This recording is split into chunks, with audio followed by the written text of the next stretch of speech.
Thomson's atomic model. Firstly, let me teach you one important question. What is atomic model? Well, any atomic model explains two important features. It shows the structure of an atom. Secondly, it shows the arrangement of subatomic particles. For example, consider modern atomic model. According to modern atomic model, the nucleus of all atoms contains protons and neutrons. The nucleus is surrounded by a cloud of electrons.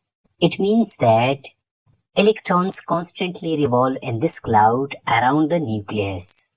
This modern atomic model is presented by Schrödinger. Remember that this is the atomic model which we study in modern chemistry, and it is 100% acceptable. This atomic model explains the structure of an atom and it shows the arrangement of subatomic particles. Now to study Thomson's atomic model, let me take you back to 1897.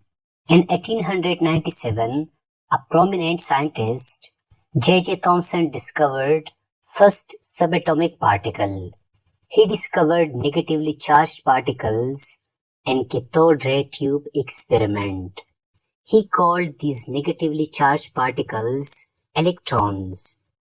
So remember that an electron is the first subatomic particle and it was discovered by J.J. Thomson.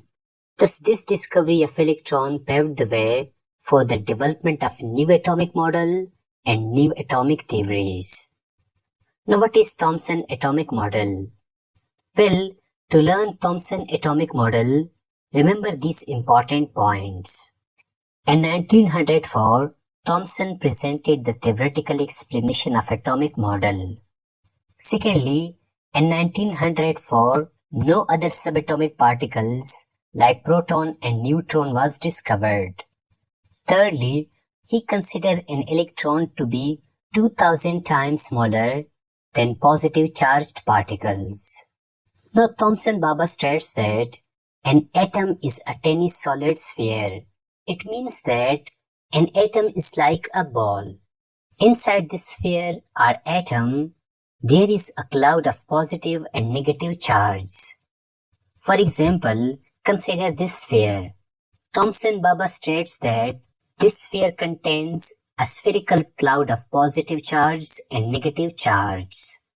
Let me repeat it. Thomson Baba states that this sphere contains a spherical cloud of positive charge and negative charge.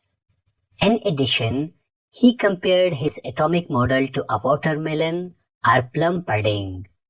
For example, in the watermelon, the red part represents the positive charge of an atom, while the black seeds of watermelon represents the negative charge of an atom. Similarly, in plum pudding atomic model or chocolate chips cookie model, the biscuit part represents the positive charge of an atom, while the chocolate chip represents the negative charge of an atom. Remember that in the both cases, Thomson Baba considered an electron to be the smaller part of a watermelon and to be the smaller part of chocolate chip cookie, because an electron is 2000 times smaller than positive charge. Thus we have learned that an atom is a sphere which contains a spherical cloud of positive and negative charge. Now what are the postulates of Thomson's atomic model? Well, here are two important postulates of Thomson's atomic model. The first one states that an atom consists of spherical cloud of positive charge and negative charge. It means that electrons are present inside this positively charged cloud. The second postulate states that an atom as a whole is electrically neutral because the number of negative charge is equal to the number of positive charge.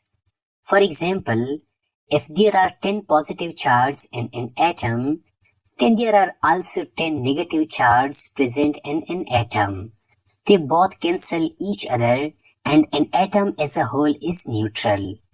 Thus, these are the two important postulates of Thomson's atomic model. Now, what are the limitations of Thomson's atomic model? Well, there are several limitations of the Thomson's atomic model. Firstly, the lack of nucleus. Thomson's atomic model did not explain the nucleus of an atom. Later, Rutherford revealed the presence of a small nucleus at the center of an atom.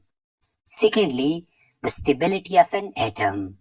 It did not explain the stability of an atom.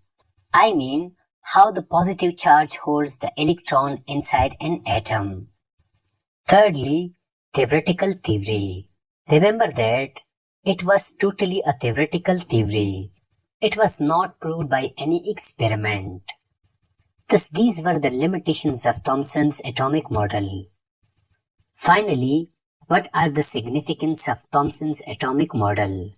Well, the first significance of Thomson's atomic model was he successfully identified the existence of electron as a subatomic particle. Secondly, it was the first atomic model which proposed the existence of subatomic particles.